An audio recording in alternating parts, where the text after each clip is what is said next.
Hi, and welcome to Chamber Chat via Zoom. I'm Danielle McFadden, President of the Greater Lowell Chamber of Commerce. I'm so excited to have one of our newest members on today. We have Merrimack River Watershed Council, and I have Matt Thorne, the Executive Director, and Tracy Chalafor, the Development Director. How are you today? Good morning. How are you? Hello, So good to be here. have you. Yes, I'm so excited to learn more about Merrimack River Watershed Council. When you were founded, the Merrimack River was one of the top 10 most polluted rivers in the country. My goodness. How has that changed? Because I know it has, thanks to you. Yeah, a little bit. So we were founded in the 1970s, the time of the Clean Water Act. A lot of watershed groups like ours popped up all around New England and went through a really challenging gradual process of turning a lot of New England's rivers, which were essentially open sewers, real containers for contaminants that would run through our industrial cities, and started moving towards a direction of it becoming a place that you can swim, you can fish, you can boat, and you don't have to think twice before sticking your toe in the water. It's been a really long journey. We have a lot of work still to go. But yeah, since the 1970s, some regulation, some more sustainable development, and watchdog groups like ours have been moving these rivers towards more clean and more healthy systems for moving water through our landscapes.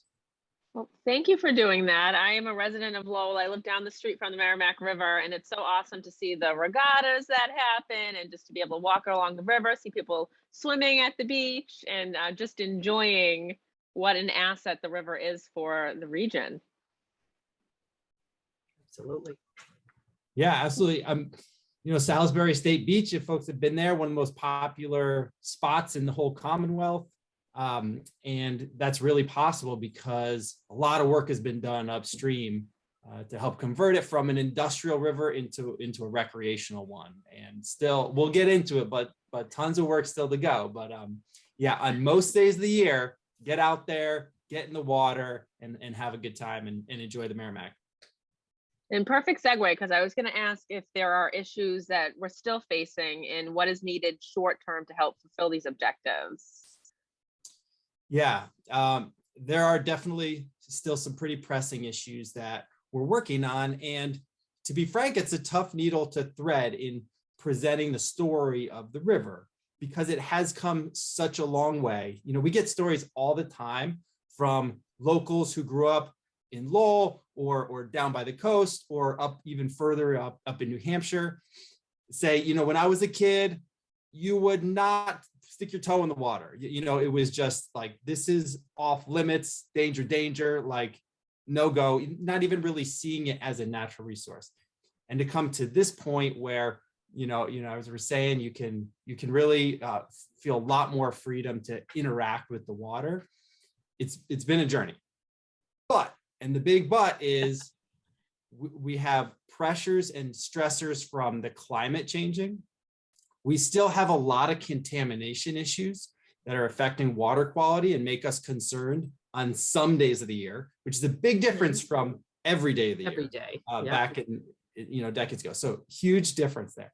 So yeah, climate, water quality, and then development is happening so fast in the Merrimack Valley, which is great because it's such a cool place to live and work, and we want people to move to our region. But if it's not done sustainably, then it really erases habitat and fish and wildlife and all of the aspects of nature that are so healthy to be around and create livable cities and towns.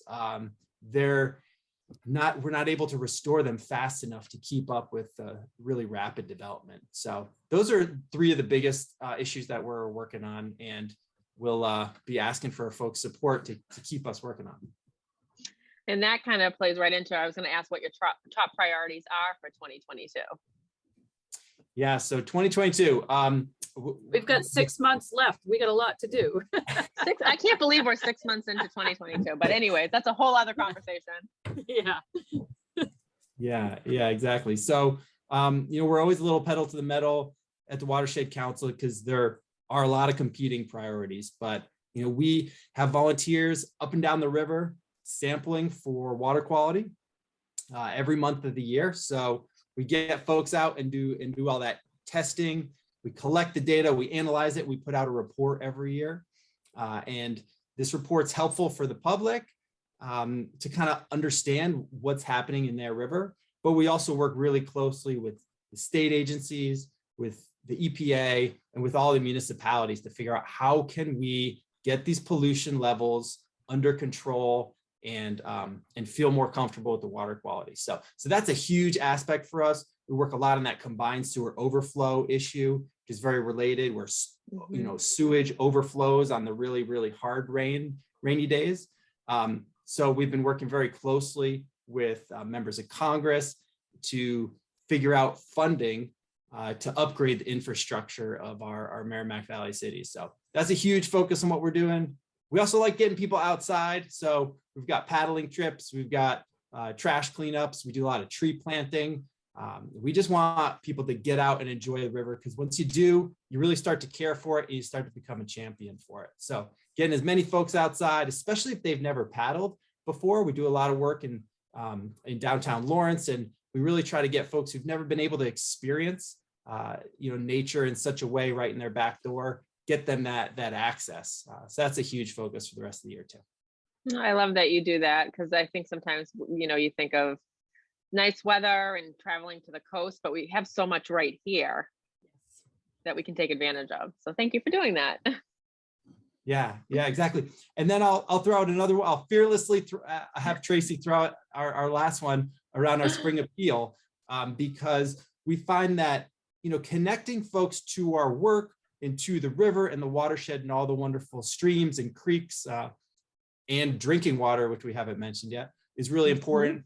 But there's also ways to connect and kind of vote with your dollar and support this work. And so through our spring appeal. So maybe Tracy, if you want to speak for a little bit, we have a tight deadline on this appeal coming up. So Tracy will give all the details. Yep, our spring appeal is underway. It ends at the end of the fiscal year, which is June 30th.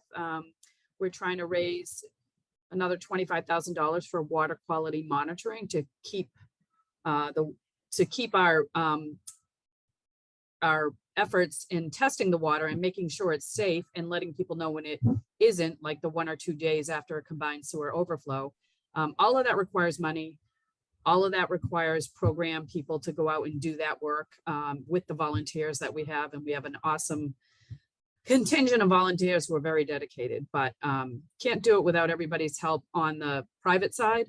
We do have some grants, we do have some other streams of funding, but it's really about the individuals who live in the watershed and live, work, play in the watershed. I mean, there's over 2 million residents in our 200 communities along the Merrimack River. So, and the river traverses 125 miles from Franklin, New Hampshire down to Plum Island. So we can touch a lot of people. We just have to start getting the word out more than we have been. And we're in a pivotal time, and the appeal ends June 30th. Anything you want to do, you can go to merrimack.org, merrimack.org for our donate page. Excellent. Thank you for mentioning that. And what a great website, merrimack.org. You must have snagged that in the 70s. Yeah, I'm sure there's a lot of other organizations that want it, right? Goodness. Yes. Wow. Kudos to you guys. So you host a number of community programs over the years. Which have you found to be the most successful? That's a great question.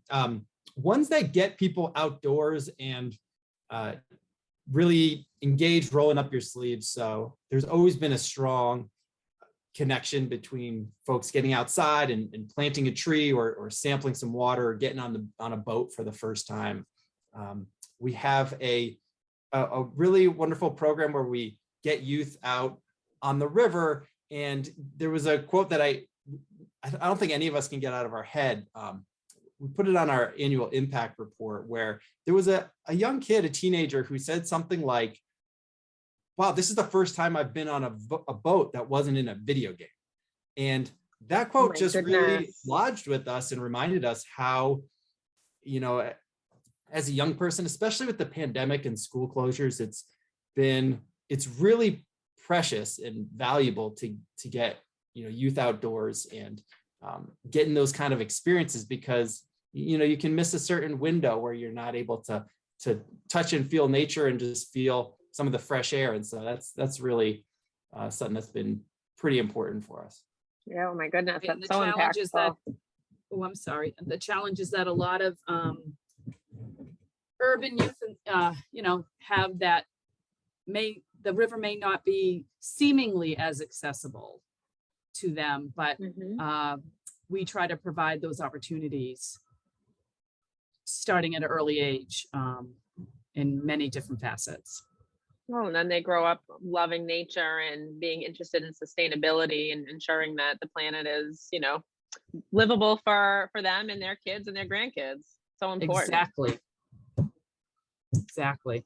And you mentioned You sound drinking like water. you could be our marketing person. Oh, well, I'm a proud vegan, so I'm all about the planet. That's great. We talked, and just to piggyback real quick, there's real individual actions that people can do on their own, and then there's kind of these collective action, and it's tough to try to do everything. There's things people can do in their own lives, whether from their diet to if you own a piece of property and planting some native trees and bushes and shrubs on your property can go a huge way to absorbing rainwater to kind of mitigate future floods and help with some of the water quality issues, or having a green roof or a rain garden in your property. These are huge things that people are really starting to do. They used to be a little on the fringe, but now you realize, if I put a rain garden on my property, it could also increase the value of my property as well. So it's really cool to see individual actions kind of step up to the next level. And we have these collective actions, which, through making policy changes and, being at the State House all the time and being able to count on our folks to make calls to their senators and their legislators and members of Congress when we need them on a certain issue. We can really have a lot of collective punch on moving the dial on bigger issues like, how do we fund climate resilience at a watershed scale? Like, how do you fund $1 billion CSO, combined sewer overflow, improvement projects? We really need to all work together. I like what you were saying, and we can hit on both levels. Yeah, it's incredible, and it's so overwhelming. But then when you think about all the people that can partner together and work together, it makes the work a little bit easier to wrap your head around, I guess is what I'm trying to say. And then you mentioned drinking water. That's something that we take for granted, but we shouldn't, because there's a lot that goes into having safe drinking water in our community. Yeah, it's a huge issue. Currently, the number is somewhere around 600,000 residents of the Merrimack Valley. Turn on your tap water, that's Merrimack River water. And that number is going up, actually. There's a few municipalities in New Hampshire that are starting to add the Merrimack, partially because of some drought concerns. That's one of the main reasons that some of these municipalities with smaller drinking water supplies are starting to go to the Merrimack, because that's drained in the White Mountains. It's a pretty steady flow. And so, but in our water plants, we love our water treatment plants. We believe in them. They're our partners. We work with all of them. And they do a fantastic job getting the water clean. There's no issue with, people should drink tap water. We don't want people to go out and buy bottled water. But the cost of cleaning dirtier water and the amount of effort and resources and cost, it just doesn't line up. Having the source water for drinking water should be clean. There shouldn't be as much effort needed to go in to clean it up. And so that's where we really find it's a challenging story to tell, that your drinking water is safe, but hey, it's not really common sense to have a lot of pollution in your drinking water source. So that's where we're spending a lot of our time working. It's kind of like the whole recycling issue, in municipalities. Like, don't put dirty jars in your recycling. Don't put pizza boxes, because it's that much more expensive. So there's like just simple things that we can do. And Tracy's sending me resources in the chat. So thank you, Tracy. Yep. I love talking to people that are passionate and like truly care about what they do. And it's evident with both of you that it's, a passion for you, which is fantastic. So the passion is just flowing through this video. If people are watching and they want to get involved with the Merrimack River Watershed Council, how would they do so? Glad you asked.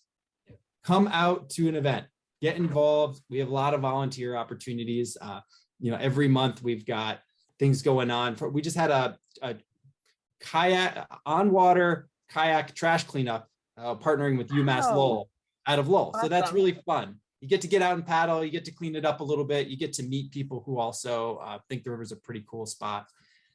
So check out you can sign up for our newsletter, look at merrimack.org. You can learn all about our events and you sign up. And some of them, if you're not as active or you don't have that much time, you can tune into a webinar and learn something about fish or, dam removal projects or restoration opportunity. We kind of have a lot of educational stuff going on. So if getting out and moving around outside isn't your thing, or you just don't have that time, or you got little kids, there's a lot of different opportunities to get involved. So come out and enjoy.